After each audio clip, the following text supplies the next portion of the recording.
Tissue Zardozi deny knowledge. Light infantryman's out toughing them. 100 metres to go. A length and 3/4. And it's Light Infantryman. Brutally run race, but Light Infantryman's the stronger. Welcome to Bet Doctor, behind the curtain look at how pro punters operate. I'm your host, Scoop. I'm joined in studio with Johnny Walter. Fresh, looking fresh. Fresh? Yeah. Fresh. I've had the extra meeting this week, mate. My brain may have finally gone past the red line. I think I was trying to murder my nephew in my sleep last night, so I don't know what that means, Sigmund, but I'm up and about. Yeah, it is a bit like you're living in the twilight zone with that Tuesday meeting. And the good news for Queensland punters, they cancelled or abandoned the Doomben meeting. So on Wednesday, so we've got that on Friday. So you've got the doubleheader Doomben into Eagle Farm. So it's just wet and wild up here, but we've got the natural water problem. But down south, they've just got the artificial hosing problem. We welcome to the show DK and Nico. How are you, boys? Yeah, all right, yeah. Good trucking along. Not a tough meeting on the weekend at Caulfield and see how the track plays. And Flemington threw up another one here on the weekend and towards the inside there, Nico. Yeah, I think the wind had a big impact on that program at Flemington, but yeah, Saturday Caulfield, it's been sort of trying to predict the track pattern at Caulfield hasn't been easy across the spring and even the early autumn. So yeah, it'll be interesting to see how that sort of works out throughout the day. And then seems like drying conditions up there at Randwick, which is, you know, the feature sort of meeting on the day. And what a meeting it is. It looks a fantastic day and keen to rip into a few of those races, get Walt's thoughts and DK as well. You're Group 1 DK at the moment. Stuff these maidens. Stick to the Group 1s. Blanc 10-1 chances in the Group 1s, yeah, my go. Maruna, light infantry man. Jeez, Tell you what, that's the only thing about Caulfield. There's no Group 1, so you can't just dart it. Jeez, it was a big win, light infantry, man. I didn't even think it'd do that. Bloody hell. You know, I'll get to that later, I suppose. Beautiful stuff. Yeah, I think the only thing going worse than the tracks down in Melbourne is the racing.com site. Trying to find replays at the moment is diabolical. You put in the horse search, you click on a horse, and then the only way to find a replay I've figured out is if you go to the calendar and find the meeting of the day that the horse that you like was racing on, that's the only way you can get the replay up. So they've got catastrophic problems, wholesale problems with their replay. So heaven forbid anyone trying to do Melbourne form. It's good that you don't do the Mexican form anyway. Well, it's all in Mexican here. I don't read Spanish, so it's all sweet for me. Speaking of things that have passed away, Vale Top Sport. We're now widowed, as you can probably see on the graphics on the show. So we're not engaged with BetR. So we might have to start a bit of a spin-off show. Bet Doctor Wants a Wife. What do you reckon, Walt? Bet Doctor Wants a We'll wife. try and find a betting sugar partner. daddy. We want a sugar. We don't want a wife. Jesus Christ, I've already got one of them. We need a sugar daddy. Jesus. Yeah. Anyway, good luck to the Millahans. They've supported us for the last 5 years, and they've been just an absolute pleasure to deal with.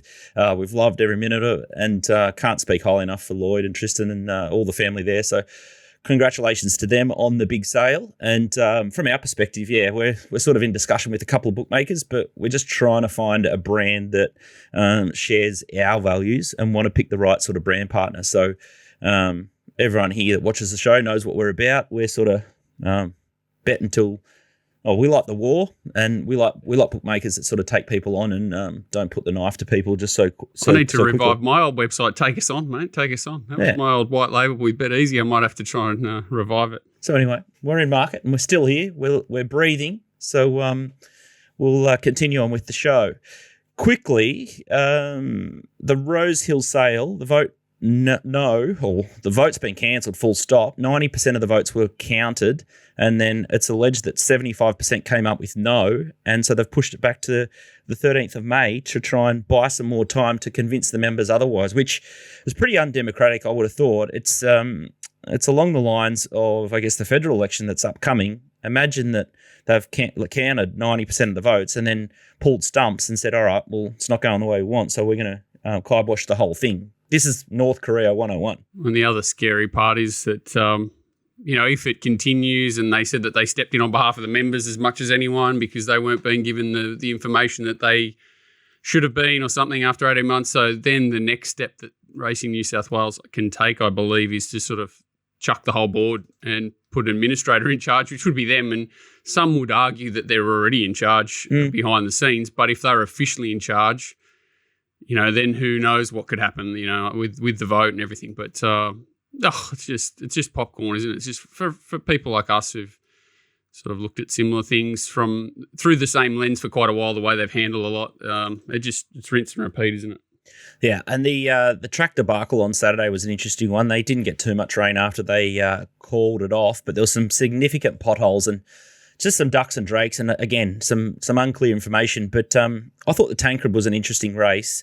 You had Nash just pestering Duke DeCesso on the Waller import first up, and just played into the hands of Dubai Honour.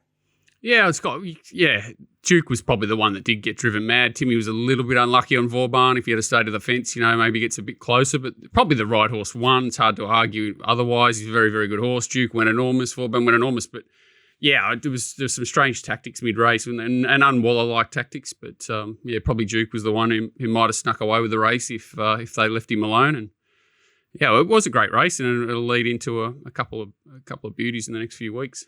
Aliana's going to the Derby. We'll talk about that a little bit later on. But Treasure of the Moment, her Oaks after the Vinery. Yeah, are you convinced? Well, the only horse that looked probably to be like Verona Roses. It was the only horse that looked like it was really doing anything late. Looked like it was nearly given a barrier trial there. And but she's just bomb proof. I'd go on with it if it was me. I can't see. There's no speed in any of these races, so. I can't see anything going out and turning it into a Laschetti Spirit gutbuster. So, I don't see any reason not to push on with her. Mm. She got that in the Melbourne Oaks as well when she won the VRC Oaks. Like, there was just no speed in the race. It was the same in the Wakeful, just two very slow run races, and she just outdashed them. It seemed pretty much similar there on Tuesday. And then, Aliana dodges, goes to the Derby. You'd think it's just hers for the taking again by the looks of things. Yeah, I would have thought so. Nico, Alabama Lass, I thought she got a 12 out of 10 from Craig Williams, well rated. And Deacon was the other one that you liked. Looks the real deal. Dangerous sort of commodity. Now he's into the Cup. Yeah, they just sort of got to plot their path throughout the spring, probably just to beat the handicapper, really. He's got the golden ticket in. Thought Berkshire Breeze was a huge chance of knocking us off at the start. I nearly had the strides off on the turn. I was watching Zara, and he just did everything right. He saved the ground. He sucked up behind them, produced it at the right time. Deacon was gritty. Yeah, it was Benny Scarver was gritty to hold on. It was a good race up the straight, but geez, I thought there was a Zara special on Berkshire. And those straight races, like Alabama Last, they were just weird. Like, there was like 3 or 4 lanes that were in play. You couldn't be down the middle of the track. The outside was a no-go zone. Willow had it all worked out, didn't he? That's why it's Alabama. Yeah, so he took it straight to the lead, and she was just too good for him. Of course, I was on Gallant Sun at 50-1, just flying home, so that stung a little. Could you believe that Berkshire only got to $1.90 in play? I would have dead set thought it would have been $1.01. Yeah. It did that was the most surprising thing for me. It was tens on to win for mine at the 400-metre mark, the 200-metre mark, the 100-metre mark, and he fought on well. Speaking of things that you thought were just going to go straight past, New Endeavour thought it'd go straight past Just Folk, but the mud flaps and the afterburners were just. I blame Nico for that. Isn't that the one that he was underbidder on? Oh no, is it not? You're not going to mention it because I think that's what it was. I think it was the Nico. Straight away, was what I thought after the race. Yeah, they went quick and. Rachel did everything right. She sort of poked up, held a spot, and was produced a win. And the afterburners kicked in, but he went quick, did it all in the right part. But yeah, full credit to Just Folk. Wow, isn't that a funny thing about auctions? You just never know what the other teams, how far they're going to go, and he's a good trainer, that fella, isn't he?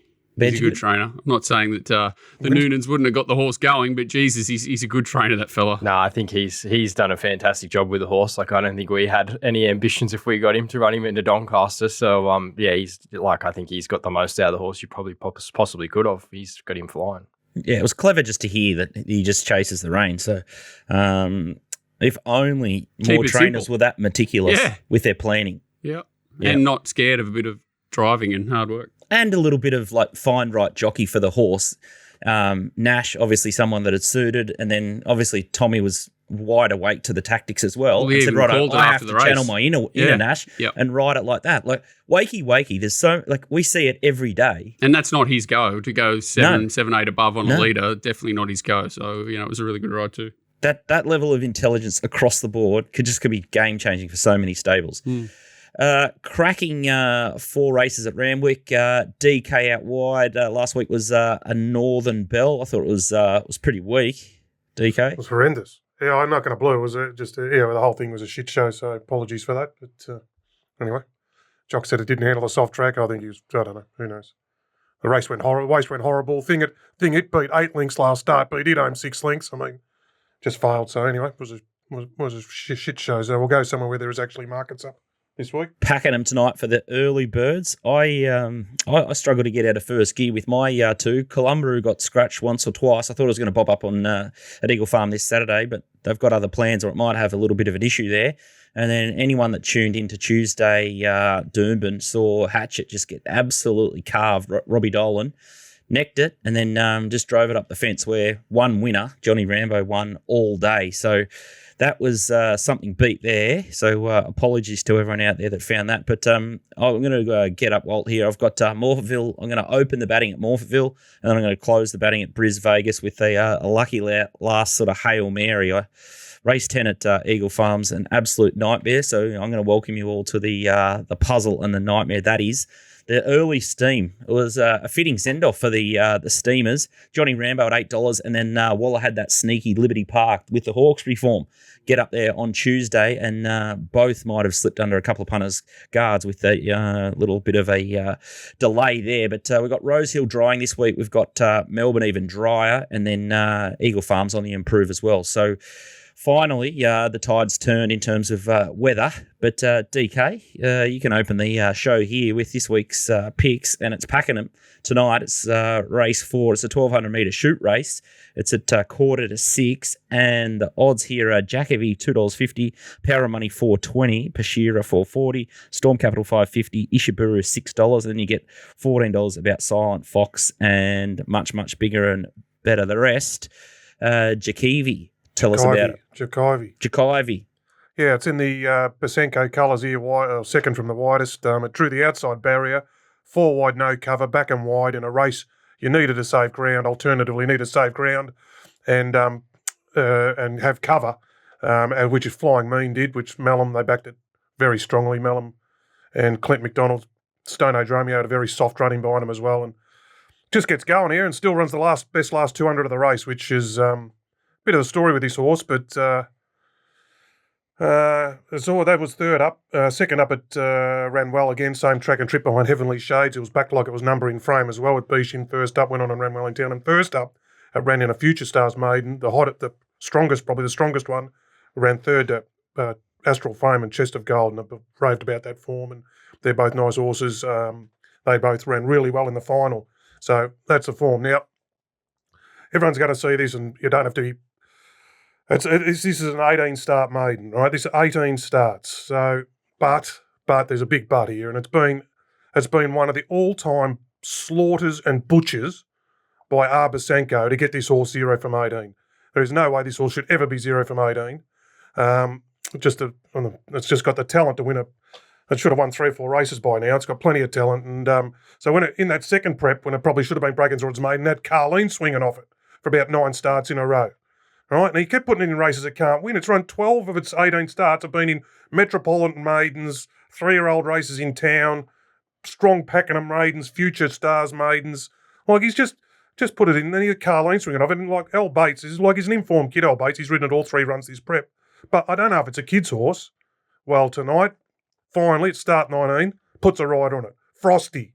Massive, massive rider change to Frosty. And it gets into a moderate race, drops back into a weaker race. So, but D-Lane's a massive upgrade. It did have Moddy on it once. The time it got closest, he did put J-Mod on, and it just missed. Just missed on the line, beating a handy horse of Mitch Friedman's at Seymour, I think it was. So, but it's the only other time he's really put a jock on it. So finally said, we've got to get it to break through, put on D-Lane, and it gets into a weaker race here. There's not much else here. The Pesquiara's down from New South Wales for Fonk. It was an expensive filly.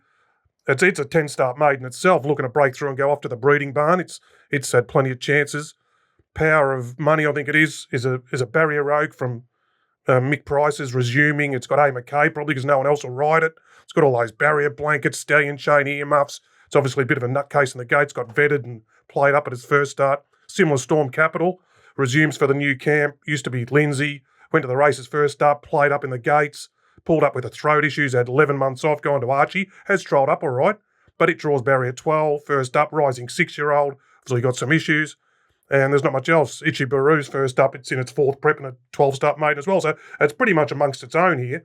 And just with, look, I've been kicked up for this horse a bit, and I've just watched it get slaughtered and slaughtered and slaughtered, and just say, geez, I'd love to buy that horse. Love to buy that horse. Well, anyway, tonight's the night. D-Lane.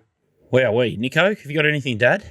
Yeah, I've actually backed Storm Capital. I really liked his jump out at Ballarat. I thought he was working to the line really well up the hill there, up the back. So he's a horse of a fair bit of talent. He has to bring his jump out form to race day. As DK said, he's one start, and he's a rising 6-year-old. So he's had some issues, but he's got some friends here. Yeah, I saw Power Money at Geelong, and it was pretty fired up in the yard on that occasion. And yeah, you can sort of see why he's sort of going around the price he is, even though Price Ken are pretty deadly. There's obviously everything not 100% sweet with that horse. Couldn't really come into the Hawks horse, and DK's horse, yeah, D-Lane, big tick. He's got the talent to win. He's probably the best horse in the race, but I was sort of between him and Storm Capital, and Storm Capital was, I think, $6.50 yesterday I took. So I had something small on there, and I could probably back DK's horse as well if he got out a little bit longer with D-Lane is just the huge tick, isn't it? It's just, if he can't get it over the line, no one probably can. What about the first commandment of racing? Have you the king? What's his name from the system? Missing Link Racing. Missing Link Racing. Are we talking gibberish here? Over what is it? 10 or 15 starts under $5. Pen through the meeting. So I don't know whether the stewards will find out in time or not, but the whole meeting could be canned if King gets on the blower. Mate, they can't keep the lights on the way. They've got to shoot things. No one knows what's going on. Then you go to racing.com, you can't find the replays anyway. It's a miracle DK's found this horse. No, I've just watched it. I've watched it and just said, geez, I'd love to own that horse. And look at Pasenko slaughter this thing. What's it doing in this race? Why has he got her on it? Please, write a change. I've got all these video comments when Carleen was riding it. Write a change, please. Write a change, please. Right, and then it got the write a change with Moddy one day. Got beaten a short half out. I remember I backed it. Anyway. Frosty gets the job done tonight. Run out of room in the black book, just the encyclopedia. It's a 3,000-word essay on why this horse can break through. Beautiful. I'm going to keep it short and sweet for Morphettville Race 1. We're going to just be one and done here. So this is on Saturday. And Dual Pressure is a favourite. It's the horse I like. It was last seen on Adelaide Cup Day. It's $3.60 favourite. You got Let's Get Down $3.70, Delightful Shecky $5.50, and Three Rings is $5.50. The rest are out the gate, and that's rightfully so because they got absolutely no hope. We're taking $3.60 here, Dual Pressure, based on Jake Toroke and how positive he is out the gate. So he's perfectly drawn, in my opinion. Barrier 8, he can just slide across. He can lead or sit outside leader, which he did this day on Adelaide Cup Day. And he holds off Three Rings here, who Three Rings gets the 2 kilo turnaround. But first up, I thought this horse had a lot of improvement fitness-wise. And if you go back deeper to his form, I think they bought him for $200K, the Bain Taylor yard. They're turning horses around completely, but his form is like back in Melbourne was around the Open, Pisanello, Isthmus, and they've got this horse absolutely humming, and he finds the Parks tracks here. $3.60 is just an auto bet job. I just love the way he controlled the race last time, and again, Joke Toroke, all he has to do is push forward and take control of the race in a race where all these dangers, I think, are better taking a sit. I think this can be over pretty quickly, and the $12.50, he'll just absolutely eat this up. Nice, strong horse, and shit, 200,000 is a big price to pay, Nico, but I think it'll be taking care of a pretty weak or pretty steady opposition in a benchmark 72, and I think they even spoke about some black type and some listed races with this horse. They're absolutely in love with him. Yeah, well, you'd think at that price range, you'd probably need to sort of get to that level, but he did have some pretty good form over in Victoria, and there's a few horses in those sales that they just seem to go for extraordinary money, like 220,000 for Dual Pressure. It did seem a lot of money at the time, but if he's sort of at the right ratings profile for them. If he can win first up like he did, win this race, probably win 2 more before he has to tackle anything in that sort of open or listed company, he's probably a chance to make a fair bit of that back. Plus the punt, DK. It sounded like they had a bet first up. I heard the post-race interview and they were surprised it was $7. So maybe we're jumping on a start too late. But he's a horse I've always had a fair bit of time for. I used to find him a fair bit out of the yard. He's a nice animal. So I think he'd go over there and do good things. I backed him first up and I thought, he'll win again and just keep following. So don't worry about that, Nico. Let's have a look at Caulfield on Saturday and hopefully we can figure out how to play this track. It's +9, so being so dry, it might be leaderish, but if there's tempo around, you might be able to run on. So the race 8 is the first one that you've found here as one of your best bets, Nico. It's the Tobin Brothers Avale Top Sport Easter Cup over 2,000 metres. And the favourite here is Poison Chalice into $5.50 now, which is a big move. Silicap is $6, Future History $8.50. And then you got Cherise at $10, Torrenzino $11, and the same price, Methuselism. But Torrenzino's the eye catcher for you coming out of the Wangaratta Cup. Tell us why you like it. Yeah, he's just a moral beaten in this race.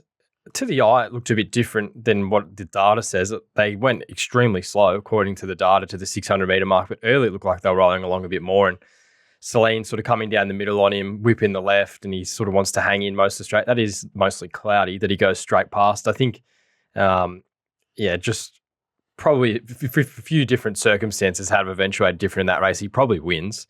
The run prior was more what I was going off, which was a great run where he ran fourth behind Deny Knowledge in the Victoria Gold Cup. He was probably one of the runs of the day there. Sort of facing the breeze there at Caulfield was huge to the line.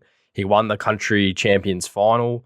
Over 2,000 metres in a real fast run race. Like this horse got beat by my horse one day at Murray Bridge back in, I think it was August, and looked cast. And then he's just turned his form around completely this campaign. He always sort of shown early days that he might be a real sort of up-and-coming star, and I think they just sort of worked him out. Fast tempo, he was able to still rip home in the quickest closing splits of the race. Slow tempo last start did the same when a few things against. Like this horse is $10. If this had a copped Harry Coffey, I probably would have had a max bet each way. But Celine knows him. She's had the ride on him last start. She won on him in the big country final. I think from 5, she just sort of got to let a bit of the speed go early and then just put him hopefully sort of midfield, one off the fence, and let him really charge to the line. There doesn't seem a whole lot here. Like you can pick a lot of holes in these horses' form. This horse is airborne. And I think if he just come into here off his run 2 starts ago at Caulfield, he'd be a fair bit shorter in this market. I think last start, for getting beat in the Wangaratta Cup, which he should have won, I think that's where you're getting the price. So, yeah, quickest closing splits of the race behind Deny Knowledge looks pretty good for this race at $10, I would have thought. Yeah, a couple of things here. Poison Chalice has been off the map, Nico, and then Silicap's an interesting one for, I think it's Beggy's got it on the way to the SA Oaks. Interesting, big test here. Poison Chalice was sort of rose throughout last spring, didn't he? He started favourite against Light Infantry Man. Then he went to the Ballarat Cup and was really good there. He's had about a month between runs. He hasn't run since the Blamey. We ran 4th to Marble Arch, Attrition and Zodozi. Like, that's good form. He maps well. He gets probably the better rider of the two mates with Stockdale. Well, definitely gets the better rider with Stockdale going aboard. So I think he does have some things in his favour. Silicap, they're looking to get to the Group 1 2,000 metre race for the fillies over in South Australia. So they're happy to come here and take on the older horses, which is very interesting given, I think, away from Treasure at the moment, these Melbourne 3-year-old fillies look a bit steady for my eye. So I was sort of happy to risk her at the price, and she doesn't have the best maps. So I think the race is really up for grabs. I'd probably definitely have Poison Chalice second pick, and I wouldn't be ruling out Q Tempesta to improve off the first up run, but Torrenzino has to run well, I thought. DK, do you have any thoughts? Yeah, well, they're both off the month between runs because they were supposed to run in the Albury Cup.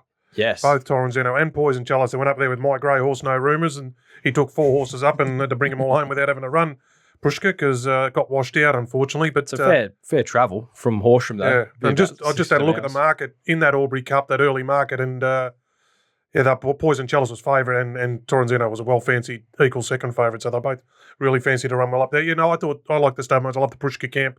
I like the fact that Torrenzino ties in with Deny Knowledge from that good run 2 stars ago. Deny Knowledge was huge the other day. If you go, look, it was a massive run. Like those 2 horses had a Cold Zardozi and a Tissue, fought back in front of them after the line, and then after the line again, it was steaming. It just wants, I don't know where it goes to 2,400 next time, Deny Knowledge, but it's flying. And then Poison Chalice's stablemate lines up along with Zardozi from the Blamey, where it was outside its stablemate, getting not many favours up the front, kicked on and finished alongside Zardozi. So I like they both line up with that good form from the Australian Cup. So the stablemates, Torrenzino and Poison Chalice will probably have something on them both. And he won this race last year with Captain Envious, who beat Deny Knowledge. There you go. There's all the tie-ins you can have. Yeah, I can't add any more. I thought Torrenzino was definitely over the odds, and I'm happy to steam him with you too as well there, DK. Just go the Prushka double. Beautiful. All right, so that's race 8 sorted. Race 9 is the Dan Ketchup-Kelly Victoria Handicap over 1,400 metres. And the market here is, it's an interesting one here again. $6.50 for Regal Zeus.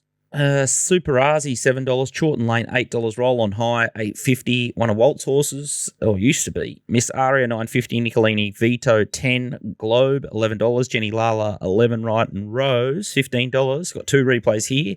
Nico's first. Regal Zeus. Yeah, this was in the Vobis race. There wasn't many chases on this occasion. He was smashed in the market and was just, had everything in his favour. I think that's what you get with this horse, Regal Zeus. When he finds the lead, he pretty much just wins. And there isn't a lot of pace in this race. He's drawn 14 of, 15 here. He's got one option, and that is to charge across the field, get straight to the front. He's probably not as dynamic here, and a few horses close better than him, but he's just a tough, on-pace, sort of grinding galloper that gets sort of better as the distances go on. So, yeah, I think he'll go to the lead and give a big sight. Here's Super Arsie, which is, great run, first up in the Newmarket. The problem for him, he has to go back. He's going to give Regal Zeus a head start, and we don't really know how the track's going to play at this stage. I think there's a real chance you could back both of these horses. This run sort of speaks for itself, doesn't it? He's right on the heels of Benedetta. He's really strong to the line. He did have an uninterrupted run when a few of them were held up, but this is a fairway backing grade. He's actually very well in, given his recent... He hasn't won for a long time, but given the races he's run in recently to get only 54.5. A few of these horses at the top of the weights, they've got to sort of get back to their best, like Ayrton, Golden Mile, Globe's probably in the same bracket. They're probably, I would say, they're maybe better horses than a few of these down the bottom. But I think, with no real idea how this Caulfield track's going to play, you probably could have steamed into a few of the horses early, but there was a few potential scratchings that come out of those races. So I just was happy enough to sort of play here and say, I think you can back Regal Zeus now. I think there's a real chance he does start favourite, coming across from that draw and just keeping down the weights at 1,400, and then you could maybe go looking for Roll on High or Super Arsie in there. I think there's only 3 winning chances in the race, but Regal Zeus should have everything in his favour, and he's just a control freak. When he finds control, he is very hard to run down. I think he'll just lead for fun here. I'm all over Super Arsie here. I think if it's a fair track, I'll bet again. I've already started betting, and I'll absolutely launch if they can run on a bit there. So Nico will be out the lead, and I'll just be roaring home to try and catch him. Any thoughts, DK? Yeah, I know, like, you're bias dependent, and if you want to be up on the rail, so in the last few weeks, it's a place to be up front on the rail. But geez, Regal Zeus was gifted that race. Like, the market hammered it, then it gets the lead and goes out 9 lengths below in a 1,200 metre race. Like, it was just gifted the race on a silver platter. While someone like Nicolini Vito was out there about the back, had no hope and just having a barrier trial. So I was looking for as my MO, the second up improvers, up in trip, and that's Super Arsie. I saw they've seen that run the Newmarket. What about the jump out? What about the jump out in between the Bendigo? It was just steaming. Like, it went well. Geez, it went well. So it's the second up improver up to 1,400. And Nicolini Vito's also looks set for this second up 1,400 off that. It had no hope against the tempo of the race there behind Regal Zeus. But again, fair track, as you say, Scoot. Thinking about this in a fair track, and we haven't had that the last few weeks. So probably Nico defaulting to the lead is probably, I can see why. Yeah, my play was probably back Regal Zeus now, and I think there's a real chance he starts much shorter than $7, and then I think there's probably an opportunity to back Super Arsie and a couple others on the day as well. It's a race you can get pretty involved in. I think there's a few that probably don't have a lot of chance taking up some percentage, just given a stage of prep, but it's a great race. It's a really good addition. Very high confidence level for me as well. I'll be all over that one. Nico, you'll be there. You'll be doing the yard thing. And if anyone wants to follow Nico's yard, make sure you get involved. It's on Patreon. And he sends his selections with staking advice 3 to 5 minutes before the jump. How is the yard? Kanga's new little yard there, or the old new yard? Yeah, it's good to have it back. Some results at Caulfield lately have been a bit better than they were before. So maybe that is due to being able to see the horses, which is good. So, it's been a big positive. Had just a brutal run of seconds lately. I was thinking about last night. I think we've had 4 seconds at $18 to sort of 50 to 1 in the last sort of 18 days. So if a few of them turn, we're having a fill up. So we're seeing them well. We just probably need the results to go our way. Oh, well, if you're back in seconds, it means you're close. DNO taught me that one many, many years ago. So keep trying is my advice there via DNO. Let's go to Randwick. Not sure how it's going to play here, rail true, but the good news is the world pull is operating for the back half of the card from race 4, John Walter. Why try and spin me out even more than I'm already spun out currently? Hey? Well, there's plentiful. Wanted to wake you up. We're just riches for everyone. Riches for everyone. Let's have a look at race 6. It's the size. It's the Group 1 size, the Whirlpool size. Wodaton, $2.90. Hopefully they get hold of this thing.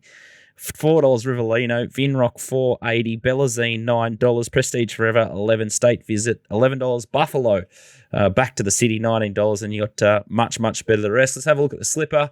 You got Wodaton in the Coolmore Blue back on that hot rail. You got Scooty's horse Rivellino in the the red and the green, and the good horse Maruna just scoots through and wins for us all. But what do you make of this one? They're all in the speed slot, except Bellazane's worked its crack off to get to the front, whereas the other two have camped back in the speed slot and got through late off the back of a solid tempo. So he's somewhat flattered, you would say, both of them. But, it's just trying to line up whether that form's stronger regardless of the runs they had in transit. This the next one I've got here is Vinny Rock. Vinny Rock. Yeah, so this horse, I think was it like a 1,000 or something on debut, then went to 1,200, sort of sit sprint and he's only got warmed up first start, and then again here, you sort of look at it looks like they're going to challenge him, and he still looks like he's only getting warmed up at the end of 1,200 here, and this was off the back of a much more solid tempo this day, sort of rocked and rolled in front and just kept on going, and doesn't look like he's going to stop anytime soon. So he adds another dimension to this race. Are they the only ones we're watching? Yeah. So, I think what's interesting, the only thing about Vinrock is he's not that quick early, and I'd say Tim will have the speed to cross him on Bellazane. And then the other Mexican is this Prestige Forever. It was the one that went 1,000 to 1,200, and goes to 14. It's got enough speed to probably come across with Tim and sit outside it. So it's a very interesting race setup-wise because Rivellino, Wodaton look like they're going to go back. I don't think they'll ride Wodaton closer. I don't think they'll take the risk with that. They'll just take their medicine, and Rivellino's not fast at all early. So they'll be out the back. And then, there's going to be a big gap between on paces. Like Bellazane, I think, will keep kicking. I think Vinrock will keep kicking, and this Prestige Forever looks pretty talented too. Like they can all sit on a solid tempo. If they control the first half, I think it's going to be a huge task for Wodaton and Rivellino to round them up is kind of where I'm trying to get to. And there are decent horses in the middle, Buffalo, State Visit, that they've got to get past as well. So, I sort of marked it 550 the field. If you've got to have a bet, I'd probably Bellazane, Vinrock, Prestige Forever is probably where I'd land. Even, Buffalo 20-1 maybe goes around and win. I'm probably going to be betting around the top two. Is the best I'd say. You'll be betting around the World Tote because they'll all see the Coolmore and all the internationals will just crunch it into evens. Ryan Moore. Yeah. You'll love the World Tote after this weekend. Come on. Yeah, we might get like 10% unders instead of 25% unders or something. It might be awesome. It might be a fill up for everyone. Yeah, Lay Wodaton. Yeah, pattern's probably important, but I do think the on paces are going to give a good side here, and the two early favourites are up against it. It's probably my best angle at this point in time. Can you look into that camera and shout "Lay Wodaton" like Kingsley does? No, not my cup of tea.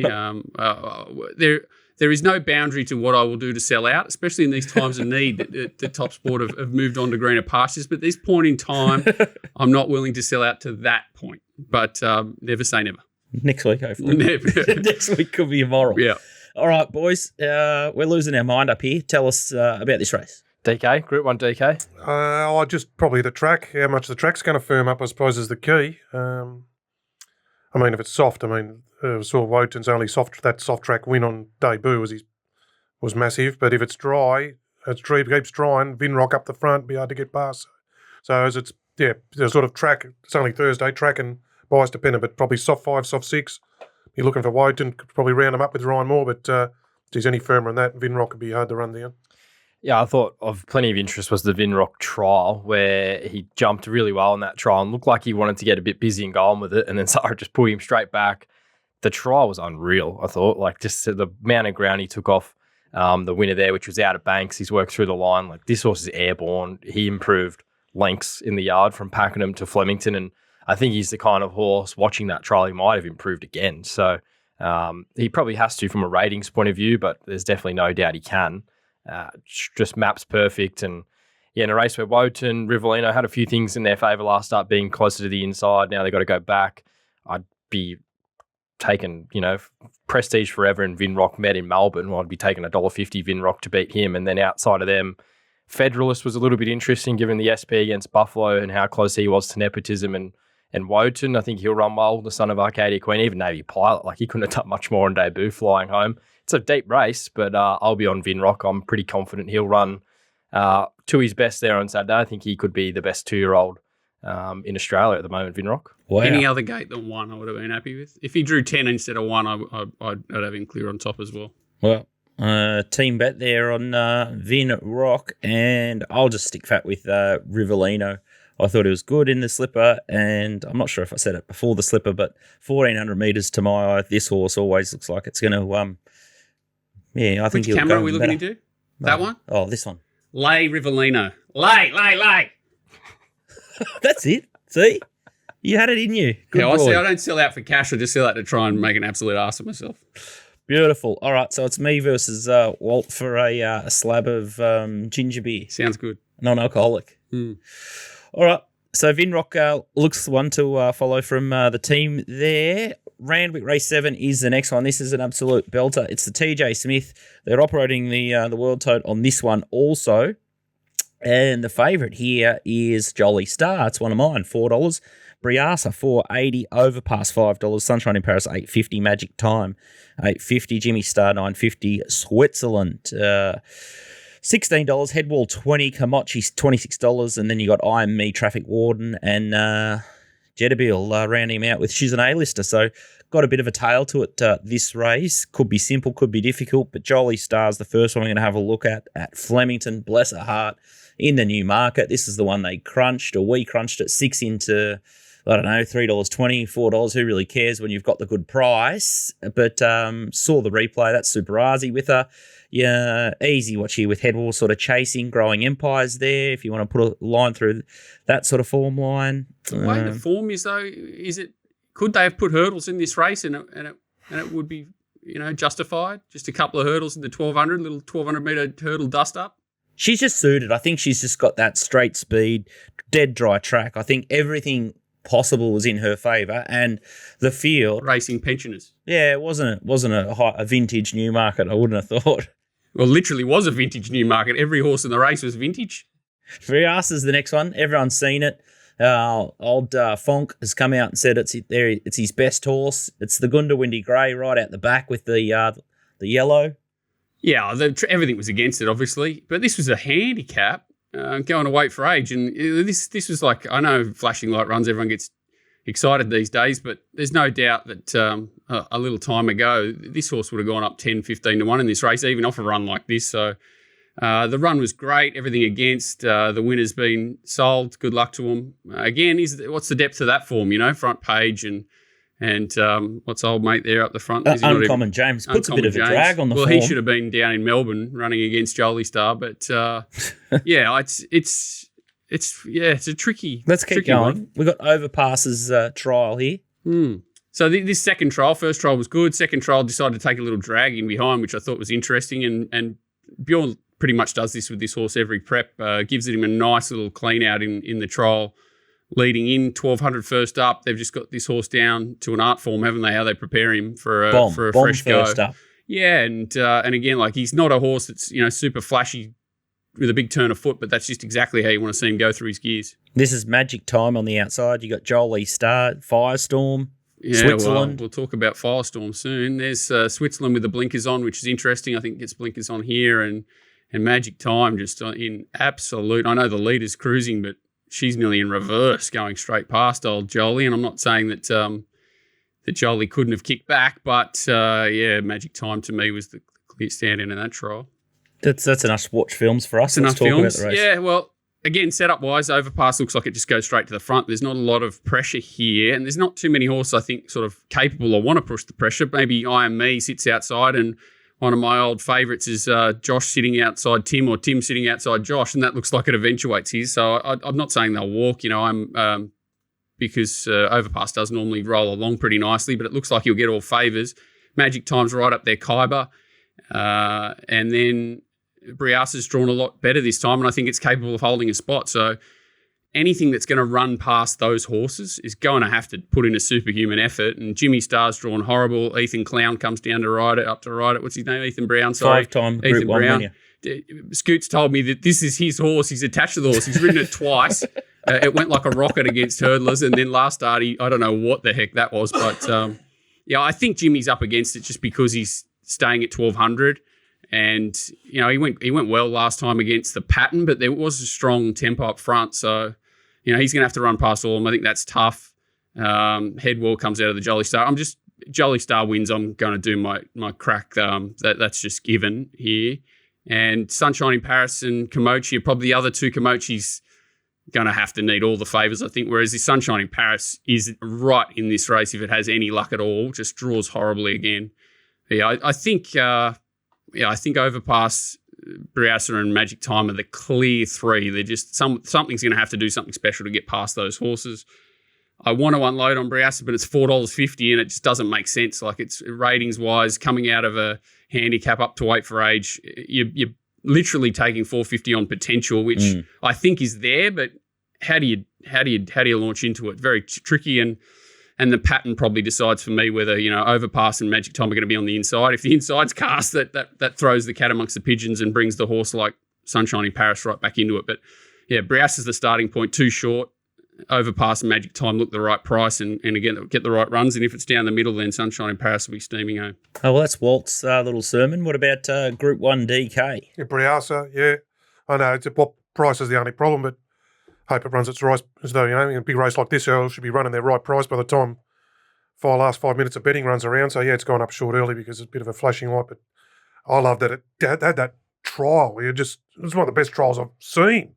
Just wow. And then it goes and franks that with a massive run with the first trial or the run first up? No, the Galaxy, they're both kind of a trial. Then it backed the trial up with the run first up. It was the same. It's just, wow. And then I love, second up, gate 15 to gate 3, up 100 metres. Like, it's just my MO written all over it. And grey horse. I know it's another thing, but a grey horse won this race last year, and it's a bit of Chautauqua about it. So, Briassa for me just would like a better price, as Walt said. Yeah, I think you'll hear a lot of commentary throughout the week that he'll have to improve a fair bit off his ratings. The counter to that is he's probably never had a real opportunity to put down a huge weight for age rating, which most of these horses have. And I think that you could sort of expect him to do so.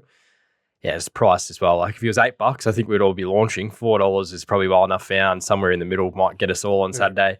If Sunshine in Paris drew a gate, this would be over. I think if she drew 4, she was great first up in the Canterbury. Her run in the champion sprint was great. She was probably the run of the race in the Everest. The Russell Balding run, she was given none out the back off a fast tempo. She's had a lot of things not go her way throughout her career. And I thought she's going to be here set to nearly run to her absolute best, if not a career peak. And it's just the barrier. She can overcome that. You might get $10 to find out. I think she's had the best lead in that 1,300 back to the 12. It was sort of her and Briassa for mine, but there is a few little things against him. Briassa, price, and her the barrier. She was the other one. She's got that MO that I like as well, the second up into the good race. But yeah, that's just the barrier. You're right, Nico. I got to back Jimmy Star. I thought he was the only horse that could put a hole in Jolly Star up the Newmarket Straight. I thought his Oakley Plate was just wow. I thought his last start at Moonee Valley was just absolute wow. And you're still going to get $10. He's drawn perfectly for him, so he'll just let rip from barrier 9. I just don't think New South Wales going back on the inside is his go at all. You'll just want dry the better for him. The drier that this track is, that really brings him into play. Oh, I thought he was amazing on that cow paddock at Moonee Valley last start. He couldn't have done much more, and the horse is absolutely flying. I'm just a bit worried with some of that Moonee Valley form.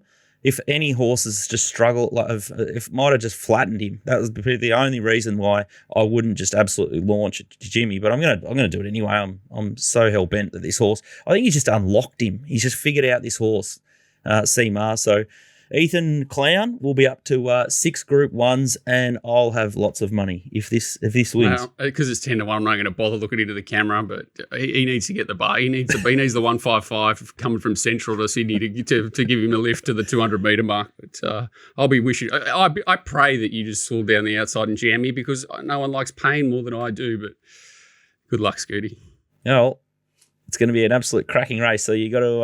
I'm actually more excited about going head to head with you than bet. But the one thing Nico said was right. If they put up $8 or $10 this horse, I would have worn my finger out. Briasa.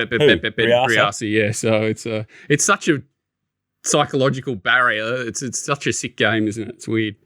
Yeah, it's a tricky one. It started to drift. He started to drift Briasa. Won't get far though. It's just too. Who are they going to back? You know, Well, there's just there's too about 4 or 5 anchored. There's horses nothing you they can can back. back. Jolly Star's got to be out the gate. And No, World Tote will crunch Jolly Star. They love it. They've all had to fill up last time at $2.80. mate, They will back the pants off Jolly Star. it's a 3-humper, mate. It is a 3-humper. Well, beautiful. Oh my god, they should have retired it after last start. Gives us an opportunity.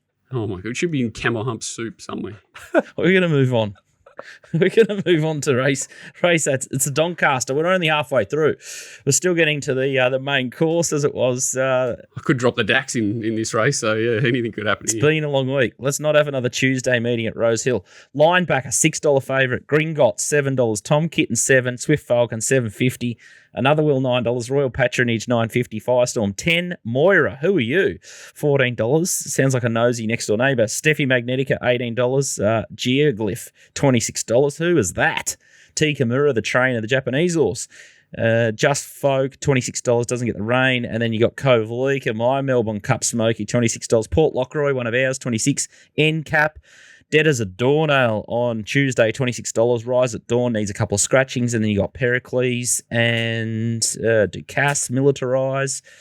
And that's, wow, it's a doozy, this one. Let's have a look at a couple of replays did here. you put all these horses in to keep Swift Falcon out or what?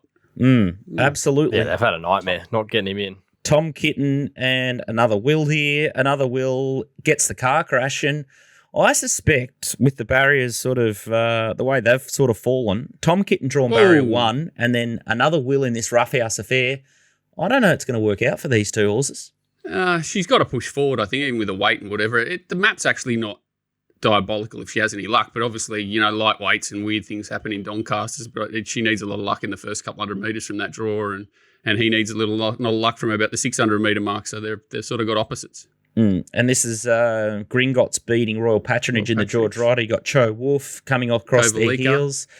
Steffi's there as well, but she's still with us, not really sure. Yeah, she's not strong late, is she, in stepping up to a mile. Even Cho Wolf coming out of this, you know. Wet track. And he wasn't super exciting out of this. He wasn't even that fit. Like Buckaroo's the horse I would have wanted to back in this race, and it's not here. And then this one is the Firestorm. So this is Lady Shenandoah. Oh, there's movement at the seams. Here she comes, rattling down the outside for Scoot at 40s. Oh. Hey? Mate, you might be getting it back on Saturday, big dog. I was watching the race with Adam Campton. I was screaming at the TV. I thought I was home. I don't know what you were watching, but oh my God. Look this at last launch. 100 metres, they controlled the speed here. And she was an absolute rocket there. And here's the psychopath, linebacker. Yeah, so his trick is that he's got to overcome 14 gate. Can't make any mistakes, even though he's got the 50 kilos. If he does everything right, he'll probably do something similar to this. So he's probably the nightmare in the race, and you know, Ford probably Falcon down outside. Short enough. But yeah, he's obviously got a massive engine. He's obviously got more rats in his head than arguably me. But He's just on the line there, Walt. I don't think he was stopping. no, he wasn't. There's no way they were going past. That's why I would have gone to the Rose. I thought the Rosehill Guineas was an absolute gimme for him, and I'm amazed they kind of went here just because he's still learning the game and heading to Doncasters. Normally, if something horse are going to blow up, knock the freshness out of him. Yeah, but it's exactly, and it's a 20 horse race. He obviously can get things moving in his downstairs. Even though they've gelded him, I still think he's got a few rats there. And 20 runners, big field, big crowd. I think there'll be a big crowd, won't there? Even though he might have to hire some in, the big fella, but he'll probably do it to fill the crowd on first day of the championships. Yeah, I'm a little bit worried about him mentally, linebacker, but he goes in everything, quaddies and everything, but he's just if he does everything right, he'll be good. He won't. I think Jay Ford has to fall off Firestorm to get it beat. Yell down the camera. I think he has to fall off. I think, grand final, Waller, 50 kilos, this horse, like it's 2 runs back. At first up, they absolutely walked. It's been in pretty steady races, to be fair. Lady Shenandoah was good form, right? She had a shown up here, she probably would have been close enough to favourite. It's just tailor-made for it, this God, race. She's so tough because the back end of the prep they just kept her in for too long. They took her down the valley in that roughhouse affair. First up, she got under my guard and I thought, crikey, she's come back super. Yeah. And then second up, I'm like, Backed they it put up up again. 40s. They backed the pants off her. She was into $13. Now she's 50 kilos here. Oh. And, it's a weird race. There's a lot of strange horses in there we're not really sure about. These bloody Anisette, Moira, Geoglyph, I didn't think.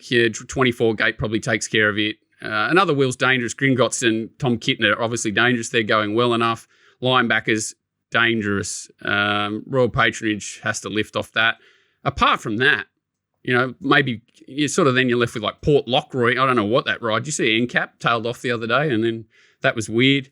But I just kept coming back to it. How are they going to hold it off? How are they going to hold it off? How are they going to hold it off? And, I think it's going to have to find dead ends, old Sleepy at his absolute sleepiest to not have this horse poking through late and just absolutely steaming. How what's going to be going with it late down in the way? I don't think there will be anything. So, yeah, I think Sleepy J will be getting plenty of mine in this race, and I'll be nude at the 400 if it's within 3 lengths of the lead. If it's got clear air. DK, Group 1 DK. Yes, well, my handicap, I was looking down in the weights at the 3-year-olds as well as my starting point. I would love Swift Falcon to get a run with the 49. And I think the key with him and linebacker is that a lot of times when you go for these light weights in like Cox plates and things like that, you've got to go reaching find a rider so you can ride them, right? And they lose their regular riders because they need someone to ride the weight. So they're both. It's not going to get a run probably, but it's got Tyler Schiller who knows the horse well, and linebacker's got Zach Lloyd who's had the win on the horse and stays on the horse at the 49 kilos. So that really appealed to me. So so I'm looking down in the weights for me. The 3-year-olds Swift Falcon if he gets a run and linebacker. I always wait for age form. I think Tom Kitten brings in the best form, like quickest closing splits on the rider, great run in the All-Star Mile, and then even if you go back to his form of the spring. Like he was huge in the King Charles, this track and distance. He ran second in the Epsom to Seawolf. Like his form lines just the last 6 months have been unreal. He'll need a little luck from the inside draw. I think him and Gringotts are in play. I don't think it's the deepest race. I think that those two sort of linebacker and other Will, I couldn't really go looking for a real big value chance. Maybe if it was one, I'd sort of think Celestial Legend and Militarized will improve down in the weights. Maybe a faster run race. You could see some improvement there. But I think the class will rise to the top here. And I'd be Tom Kitten from Gringotts, but linebacker does look pretty deadly. And if Swift Falcon was to get in, well, the race completely changes for me, and he's probably the only bet I'd have. All right, so yeah. Waller might scratch 3 or 4 just to get him in, you reckon? Not a chance. Not a hope in hell. Be interesting to see if he does get in the field. Needs a couple, but can you see any coming out? No. What interestingly, these horses, these Yulong horses, why are they, like some of them, most of them aren't trialling even before they show up at the races, and one of them trialled, which one? Nash trialled on the other day. Trialled all right. Just gassed it in the bloody tank room. It's just, what was that? I wonder why they're being told to basically put in these races pretty much fresh, not seen. It's very strange. It's obviously their directive because it's not really a Waller thing, does it? He likes to have them ready for their grand finals, and who knows what their grand finals are, but they're, American form? Like that just seems super weird to bring him out here. I know Royal Patronage came from America, but it's not really their MO, is it? No, it's very, it very rarely works out either, does it? Like dirt tracks and all sorts of stuff. So anyway, very weird, but good race. Yeah, I think Linebacker's the horse to catch, and I think the only horse that can catch it is Firestorm. I think Walt's right on the money here, and I just don't know about a couple of those horses sort of up in speed and inside, and I thought they're just too well weighted, Firestorm and Linebacker, to be beaten, and I'm mega confident with that race as well. Randwick race number 9 is the AJC Derby. This is an absolute doozy, 2,400 metre race, and Aliana's favourite here, $3, Willie Do It $3.70, Shanwa $9, Plymouth $12, Gold Rush Guru $13, King of Thunder $13, Firm Agreement $19, the Doctor of Love $20, and much, much better the rest. We're going to watch the New Zealand Derby, and it's an interesting one here. It's the My Racehorse colours for it's running like Willie. Third around the bend, and then Willie Do It chimes to the front. Yeah, he's got a massive long run here into this first corner, and I wanted to play the whole race and just talk about this horse for a little bit, just to understand and get people to realise how much work he actually done. I think he got Golden Century back last doing absolutely nothing, but See him in the red with the second or black. third horse is 3 back the fence in the purpley thing. So they both had the sucks, the other two. Yeah, and have a look at him here. He's sort of 4 and 5 wide. Will he do it? And then I'm not sure who's on the horse outsider, but he's trying to get his to go. Willie's absolutely cruising. That's Jeffrey Keogh. Yeah. He was trying to slot in MD and he just couldn't get in. And have a look Just at couldn't this. get in. So then, still going. What are we, 800 metres into this race? Yeah, he still keeps going. And he still goes. I laughed. If you click on the Racing and Sports, which I just went to look at the replay, it said led every chance and wins. That's what it said. Very wide. Comment. And they're not loafing. They don't drop anchor till still a fair way from here. Unbelievable. I would have said worked his clacker out for the first 1200 if I had the video comments. Working. Yeah. Hey? It's just a remarkable thing. And it's either the worst race in history or this horse is an absolute and he's got that thing eyeballing him outside him. Outside, it is. It's just a sight to behold this race. And So he gets a breather, like MD finally gets that thing outside when it starts.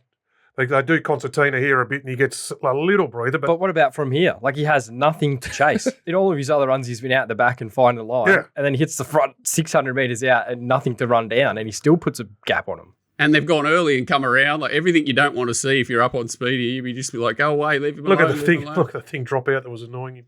Isn't it just remarkable? And this is the 6th ever start in a race. And a lot of these Kiwis can come over and be pretty used up by this stage. Well, it is first prep. But they can sometimes start early in October or August.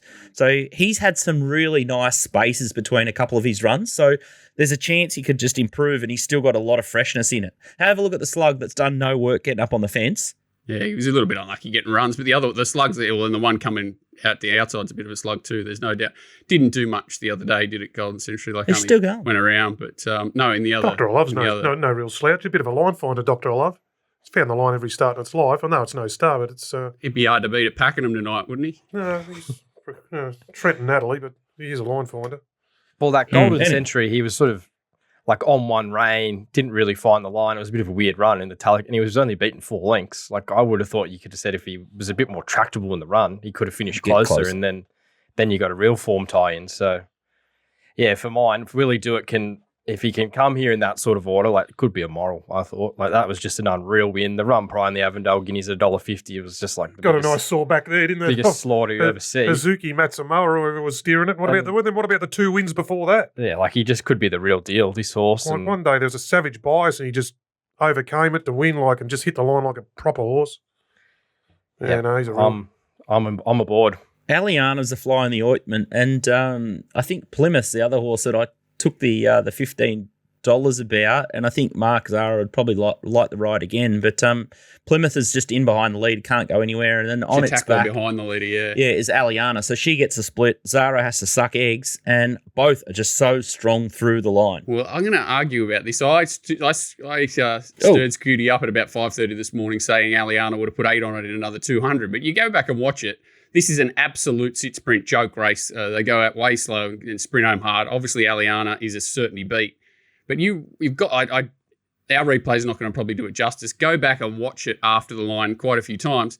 She nearly stops like right on the line. And I'm not saying she was cast and didn't have energy, but it scares me going up in trip to a race where you've got a Willie Dewitt or something that's going to get out in front and turn this into a staying test, that it may not suit her, whereas your horse, Plymouth, definitely looks like it was the horse that was more building through its rev on the line.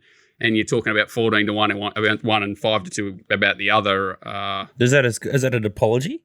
No, it's not an apology. I like stirring you. You got to understand that 90% of the answers I give you are made to upset you, not made to help you. I don't want to help you. Why would I want to help you? It's silly the difference in price. But if Aliana runs the trip, she's going to be disgracefully hard to beat, isn't she? If she gets that suck run like those horses did in the New Zealand Derby, and you'd expect her to finish off, and she's got the draw to do it. But Jesus, who's the other? The only other whacker that's probably got a chance is King of Thunder. He's the king of whackers, isn't he? He's just going to keep whacking. But I think you found the right 3. And if it's a staying test, you've got to be in the Willie Dewitt and Plymouth camp. For mine, I'd probably have to take Aliana on. Wow. Just at the price, it's just too short. Oh, complete reverso. MD is going to be tactical, isn't it? And now he added that string to his bow going. Well, he didn't expect to be that far forward, I suppose. He was trying to slot in, but now he knows it can roll and it can stick, and that's second favourites, jumping in trip and some query if he makes a chase and, he doesn't want to sit and sprint because he'd probably get out sprinted. So, it's good tactical. And he could have got off it and put on some popcorn and still won that race. He couldn't have done much worse on it. Jesus Christ, holy shit. Yeah, I've got a bit of a worry that the Wally yard might have screwed the pooch here, and they've gone trying to bit off a bit more than they could chew. With Willie Do It and Plymouth, they just look like they could just... They're stayers. Absolute stayers. I think they can just juke it out completely. And I sort of saw what you saw. She did sort of pull up. She's got that electric turn of foot, and that was just all in her favour last time. It looked tragic, but it was the circumstances of the way it was run were in her favour, even though it looked like she was a moral beat. Yeah, it was the only way she could have won. Right now, like that. Yeah. And that's another thing is you got the treasure of the moment Oaks next week, so it's a little bit longer, which Waller usually loves. And then there's no speed in that. She can just go zzz, and she can go zzz. Much more dangerous in that race. Oh well, because I don't think you get a full field either there. That's the other scary part here. You've got so many one-paced horses. I'd be amazed if something didn't take off. It's just going to be a take-off-a-thon, and it should be the survival of the fittest. Great race, and I think the winner of that out of Willie Do It and Plymouth. Wow, they're going to be dangerous in a Caulfield Cup and, like in the Melbourne Cup. Should we get past tomorrow? Hey? Are you talking? Are you going to read the market out for the Caulfield Cup too? Punters like futures. Jesus Christ. Yeah.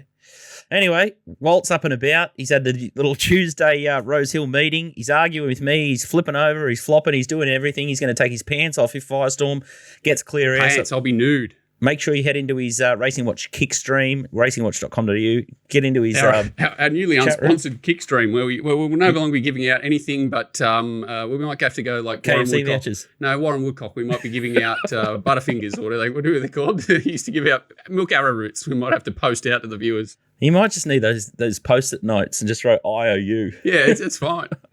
Oh, crikey. Heaven forbid. We're still here, though. Let's have a look at the lucky last just for some more torture up at Eagle Farm. It's race 10, and I tell you what, this will put you into the asylum. Into the asylum. It's a 1,200 metre race. It's an open handicap. Wow.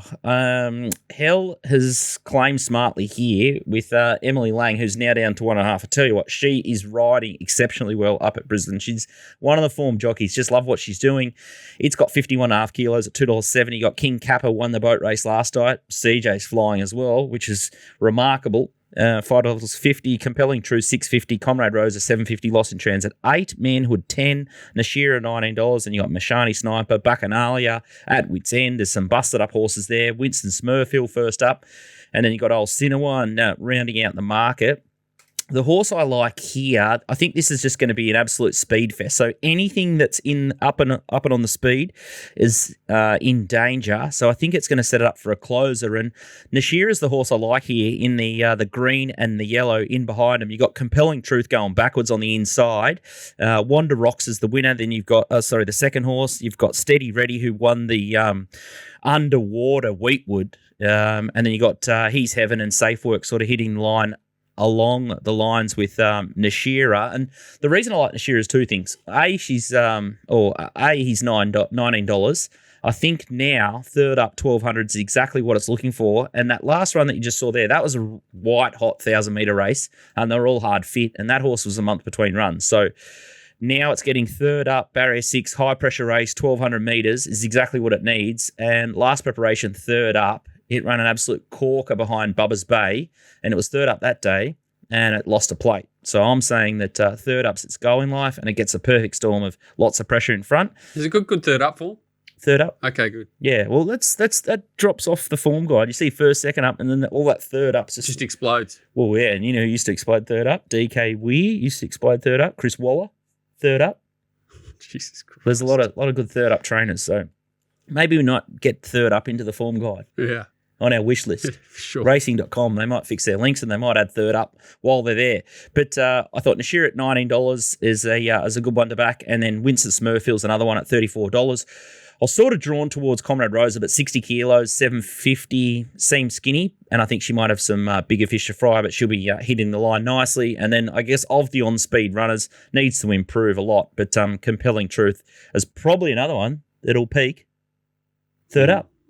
But King, Kappa, and Hell will just tear each other up in front, and I'd be putting them in with a fair bit of confidence. But that's the lucky last at Eagle Farm. Confidence level very low. So what have you done? You've done the bookends, the first at Morphettville or something to the last at Adelaide. Yeah, do you like something. Oh my God. Yeah, mostly to upset you. Worked. Puntingform.com.au's links work most of the time, and I can do the form in South Australia, Queensland, Hong Kong, New South Wales. You can find the $1K rising in the Punting form guide, and its data looks all right. Looks like it's going to measure up in the Everest. 80%, they say. That's the rumours. 80% of the prize money to old Kai Ying to lock him in. Beautiful. And the Star have dropped their. Why would you drop? I understand they're my under God. punt, but why would you get rid of your slot if it's Golden what does it egg. cost? 800 and you get 700 back or something. Like why would you drop your slot? Very strange. They're still sponsoring the Doncaster. This will be the last year the Star sponsors the Gold They Cup. must have paid up front. Yeah. $2.70 down to 10 cents their share price, so they're only battling the Star, but it's a tough world with the government taking so much money out of everything. Last segment here is the market movers, so no steam here, but this is where the big money's gone in the last 24 hours. This one's for Nico. Statuario, Gundawindi Grey, one of DK's horses, 290 to 225. Got the easy option here, Nico, rather than going to the Derby. Yeah, it's a scary race. Look back through the winners of this race and it can throw up like 40, 50 to 1 chances. Ooh. Was on the fence for most of the run there at Moonee Valley last start. And I'd sort of think Politely Done might be able to turn the tables. I can see why punters are sort of gravitating towards it off the last start, but I couldn't take 225. Race 8, number 6, Poison Chalice, 9 into $6, but it's now flucked into $5.50. Spoken about this one. DK's got a semi-horn for it. Only worry is the gap between runs.